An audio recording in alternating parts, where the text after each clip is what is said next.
Hello and welcome. It is the 12th day of January 2021. It is 1600 hours, 6 minutes, or 4:06 p.m. Eastern Time as of the recording of this video. This is a fantasy sports update. I'm going to be talking a little bit NBA, and there's not going to be much time for it, but the 7 o'clock p.m. Eastern game between the Miami Heat and the Philadelphia 76ers. But fantasy sports is something that I've been doing really since I was a kid, but I've been doing pretty good at it. And I want to see if I can just see how good I can become at this game. So, obviously, within the channel, related a lot to the cryptocurrency, silver charts, and so on, and continuing to do so as well. But one of my goals is to be as damn good at this game as I possibly can. Now, basketball is one of my worst games. However, I'm on a good roll right now. 2 nights ago, I ended up, I bet $1 a day and that's it. Or maybe $1.25. I ended up winning a $10 satellite ticket at about $3 or so. Yesterday, I won two of those tickets. So two $10 tickets. I won 30 of those, $30 worth of hockey tickets in basketball and maybe like $12 cash. Today, I'm playing for three tickets and I didn't even mean to, I bought these tickets like 24 hours ago. With that being said, within all these games, we're seeing a lot of people. Kyrie Irving out for Brooklyn. Okay, so who's going to come in and replace him? LeVert is pretty damn good. However,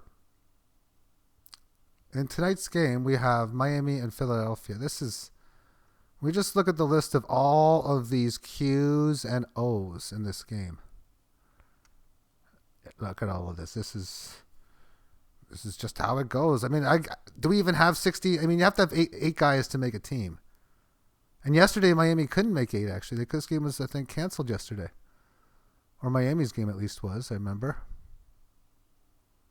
Well, if it plays, it plays. But if it does, I know that putting in Tyler, Herro, I don't know how to pronounce his name, and Kelly Olynyk are going to be spectacular plays. I probably should go ahead and put Ben Simmons in for Philadelphia, I'm thinking too, but yeah, I still don't. They're probably going to destroy Miami. Fantasy hockey is the game that I do the best at. But soccer and baseball, I think I can do very, very good at. And thankfully today, in what I consider a hammer game, I was able to get a decent payout, or a very good payout, in fact, winning about $269 back with stakes of $52 or a 5x return. And it's a situation where I know when to bet more, bet less. And a lot of times I've been playing these games and the last few minutes, it's been something stopped me from winning something. It was like 4 or 5 in a row. It's like, come on. Every goal that got me every time. And thankfully it didn't happen today. It was 1-0 with seconds to play and a crossbar came in. I would have probably lost something if that puck, I'm thinking hockey, if that ball would have went in the net. I couldn't watch the game because our Canadian cable doesn't even show the EPL. But my best win was $50. Didn't even finish first. These are like poker tournaments. But you know what? In fantasy, you hear the same thing amongst the pros. They always talk about, these cash games are the best games to play. I highly disagree. These are the ones that pay like poker tournaments. I like to play these. This is like third place and second place. Got 40 on this, 50 on this in $1 game. And then I like my satellites. I won a $16 tournament ticket to UCL event. So $250 in cash and a $16 ticket. Pretty good. Now, hockey is the game that is my claim to fame. Classic is the worst of my three. Showdown being the best and Tears being the second best. So I'll give you my worst game information, my lineups, and that of the Classic. And I'm very, very confident with this. Now, my biggest downfall, or the reason I think I was in red, is oftentimes I'll go very aggressive, and the Leafs stack, I played them, and I hit them in the wrong days, basically, and had some interesting luck on different situations. And when you're playing these types of games, because the games that I'm playing this in, it's a 10, and these were all from satellites that I won in like soccer and basketball. to get these tournaments. It's a $10 buy-in where first place is $50,000, second place is $10,000, and it's a $150,000 pool. So you got to win that. You really want to look to win those types of things because it's got big level, but you can't grind those tournaments, I don't feel. And unless you win, it's so difficult to profit from. And that's why the way I spam what I call cash games or what they call tournaments, I feel is the best way of doing it, which I can successfully do in the tiers and in the showdown. This is like my fun gambling game, but my strategy is go with the stacks that I think are the most effective and put players that work together on the same line. I'm going with Freddie Anderson in net with every single line. I'm really huge on Toronto tomorrow. I think Toronto's got about a 70% chance of winning now. I'm big on the Leafs minus a goal and a half. And the team that I've seen from the roster, they look phenomenal. And their age of Austin Matthews, Mitch Marner, William Nylander, Morgan Riley, these guys are their age is showing they should be increasing in skill nicely.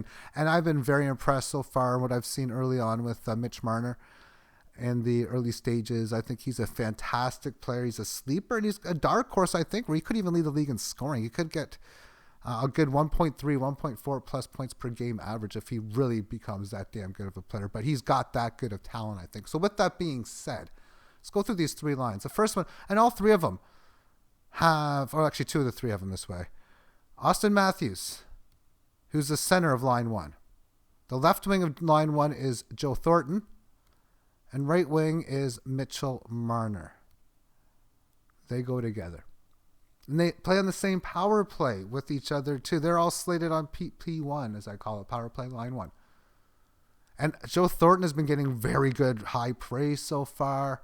And I thought he's been looking good, too, just watching him work within that first line, at least in the scrimmage game. So I'm very, very impressed so far on this. And I think it's a major, major mismatch in depth when it comes to the Toronto-Montreal game. So I can confidently pick Freddie Anderson, realizing unfortunately they got TJ Brody that will help the defense out a bit. I like bad defense and good goaltending for goalies because I want shots on more saves and more points. But you know what? Wins are the big one, and that TJ Brody will help for the wins. Other ways I'm going on with this. Kubalik impressed me. He was a little off and on last year, but he impressed me. And with Jonathan Toews out for Chicago, I'm going to be curious about with him. Now, Jonathan Toews is going to be playing. I don't know if this is Gary Suter's son. I've never heard of. I don't know how to pronounce his first name. I will probably soon because I'll get to know these guys. He's definitely a rookie because I don't know him. But he's on the line, second line, and he's playing with Kubalik. That's good enough for me to pair them together. Sometimes I'll put the entire line, and this is a case where I'm going to put two of them. And Suter, I'm guessing it's Suter because it's only got one T with it, is a low price to help go together. As far as defense is concerned, D.I. Mitchell, I think that's on, yes, he's on the, where's number 51 on Chicago. He's also a rookie, price saver more than anything. Nathan McKinnon, I'm playing solo, or you can call him playing naked in the sense, not with anyone else on his team. And he's just a dynamite, fantastic player. And Provorov, defenseman on Philadelphia, just best player available with the cost that I have left. That's the first line. The second line has got the second line for Toronto, which has got John Tavares, and he's going to be paired with Jimmy Vesey and William Nylander. And William Nylander has been very impressive as well. And many reasons. I think the Leafs are going to win the combination of both Wednesday and Friday by like 4 goals. It's going to be sick. It's just spot too on the Friday too and everything. But the spot Wednesday, Montreal's not that great of a team, I don't think. And even though I'm wearing a Montreal Canadiens shirt as I'm doing this now, but that's just because I have shirts of like several different hockey teams. Anyway, and I actually grew up being a Montreal fan up until like the late 90s, early 2000s. And then a lot of it was sports gambling, Patrick Waugh being traded because of the fact that, I became a sports gambler in the late 1990s big time. And I threw away favorite teams on so many levels. But that being said, let's go through this line here again. So we got the Leafs second line with Tavares and then both VC and Nylander. On Edmonton, their first line has Connor McDavid, Ryan Nugent-Hopkins, and Zach Kazian. I'm going to pair that up again, and all of them have Freddie Anderson net for me. Tyson Barrie, who actually is on Edmonton, and I think he's going to be big with Omar Clefbaum out. And then Ryan McDonough on Tampa Bay is just the last guy to put in. He's a very good point producer. Nothing. He's going to give you miscellaneous points. But. And then moving on to the final line that I'm going to be playing, which again will be related for the Leafs. Austin Matthews with Mitch Marner and Joe Thornton. Sidney Crosby is on the first line for Pittsburgh. They are playing Philadelphia. This is the one, I don't know if I really want to go with him or not. I mean, the first two lines I like the most. I definitely want to make two combinations on the Austin Matthews line and one with the William Nylander. That's the plan there. So whether I change up who those guys go with, I'm not too sure. Another price saver I can put in is that of Wayne Simmons, who is on the defensive line. He's a price saver as well, but effectively he's on the fourth line regular. Definitely a major hit or miss when you consider from that level. But the second line on Pittsburgh is Sidney Crosby as Jake Gensel, and I got a price saver, which is the main reason why I like it. And I'm betting on the spread, Philadelphia laying 1.5 goals. I'm betting all home teams to win by 2 goals or more. Straight bets, $20 on every team, more on Toronto, much more on Toronto. Because, home teams normally win more. And this is, I don't know why. And no things are going to be changed with no fans, maybe. I don't know if it's going to stay the same or not. But home teams, when you look at the amount of times over the last 10, 20 seasons, it stays this way every year. I don't know why. 30 years even.